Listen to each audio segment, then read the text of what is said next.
Welcome back mga Batang Kids! Para po sa panibagong episodes, nandito po kami ngayon sa Daika Big Shop upang tikman at lasapin ang Padars Kasabakit.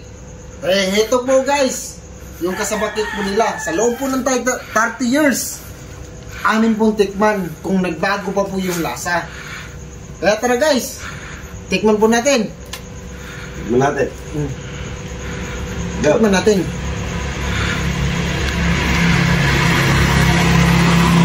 Cheers!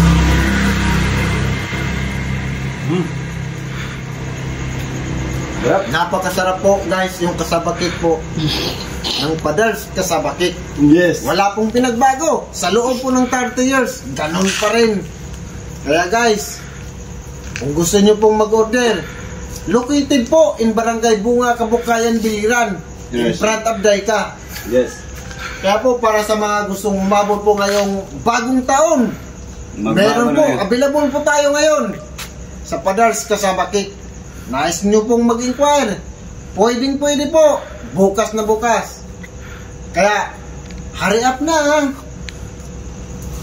Tikman na natin, napakasarap po.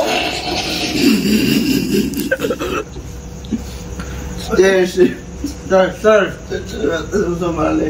Thank you for watching mga Batang Kids! Hanggang sa muli natin pagkikita. Paalam!